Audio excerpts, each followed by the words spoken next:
Hi, what's up? We're in the next part. I was explaining my dream is interwoven with a lot of stuff. So when I'm explaining context or stories when I was a kid, it's only because they were meshed into this dream to give me the emotional understanding of how I would feel in this environment, right? So anyway, this Oki, I told you guys about how it is that there was this like house that we visited when we were teenagers during the school holidays, and there was this guy, a like total pothead that liked me, and he kept on like hassling my cousin for me on some who your girl is, who your cousin is, I like her, and I was a naive little kid that just did not like literally just. If I don't like you, I don't like you. Like now, today, a guy or thing, I would never accommodate him.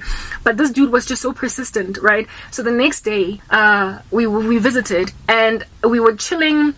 Hey, just to explain to you, okay, the following day, I told you guys that later on in the day, all these other guys that have jobs and that are that are attending colleges, like universities and whatnot, they would trickle in, and then it got really fun later on. Like, you know, a whole bunch of really cool dudes that dress well, that know how to party, were there, right? Later on in the evening, and the guy that would be one of my greatest loves, he's late now. He's passed away, right? Unfortunately. Was in that mix. He was in that mix, okay? I dated him for like a year and a half. Things didn't wait, you know, these things that happen anyway, whatever. So that dude was in the mix, but he came like later on. And before, like the previous day, on the first day that I met everybody, that dude rocked up later because he had a job. He was 21, I was 17. Nanfitaka 4 years, right? He had some job somewhere, so he was one of those that rocked up late in the evening. Later on, I said to 6, 5:30, 6. He rocked up later. And when he rocked up, he came and sat on a crate daddy beer next to me. You know how it is, whatever. Yeah, put their hands up, mixed with Sprite, and they called it Shandy. Anyway, whatever. He sat next to me, and I was very shy, very like quiet. I couldn't speak, and he sparked up a conversation with me, and I liked him. I instantly liked him. I developed like this whole crush, right? And I thought he was cute. He was really short though, in comparison to me. I'm quite tall. Anyway, whatever. But I just had this like massive crush on him. He was so cute. He had these like dimples, these like hazel eyes, and this beautiful chocolate skin. Whatever, just a handsome Okie. Okay. And I liked him. I really liked him. And as we were leaving on that first day, he then called my cousin on who your cousin is. And my cousin was like, you go ask her. So he called me and we got introduced that day. And that's when I went home all giddy on he's so cute. Let's say his name was Temba. I was like, oh, he's so cute. I really like Temba. And I told my cousin that I liked Temba. I told my cousin on the first day that I liked Temba. But from early on in the day, one of the bums that don't have a job, that don't go nowhere, wanted me, and he was hassling my cousin for me, basically calling dibs on me, even though I wasn't really interested in him. But later on in the evening, I met the guy that I really liked, and he displayed like some kind of interest in me, and I went home telling my cousin, oh my goodness, Temba's so cute, I like him, right? And my cousin was like, well, he's gonna be here tomorrow again. But remember, Temba only comes later on in the day because we are sevenza, but this other dude unati during the day, all day, right? Because or something. Okay, cool. So the next day we return, and this dude who empty who dry, all the other guys are cool, figi. And again, who your cousin is, Temba was not planning on coming the second day. And by the way, Temba was very, very close with this dude. They were like friends, almost like from youth or something, but who get next to each other type establishment thing. Family members know each other.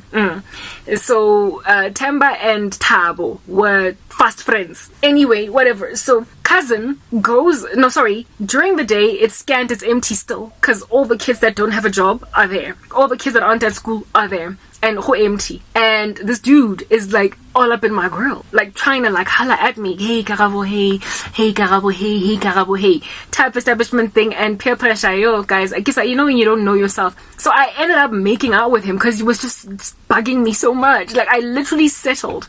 I ended up making up with him. And when I was making out with this Okie, I made out with him in his bedroom. And as the evening was progressing, the hours were moving. The trickle in of all the other guys came in. And this dude, the dude that would later on become my boyfriend, the Temba, he came, even though he wasn't planning on coming, because he wanted me. Alright? So Tamba, I remember after making out with this random dude, we made out and he was trying to like have sex with me. I'm like, no. And it was at that stage when I was like, no, I'm not gonna have sex with you, that we like got up, and it was now like I got out of his bedroom. And when I got out of his bedroom, opened the door, it was a very small house, and sitting on the couch was Tamba. I get a table was the one when I do sitting on the couch was Tamba. And Temba's the one that I had a crush on for real, that I really liked. And I remember like there was just this sinking feeling in my heart when I saw Temba, because I was like, that's the guy that I like. I didn't think I was gonna see Temba again, right? I allowed myself to make up with this other fool because he was just bugging me.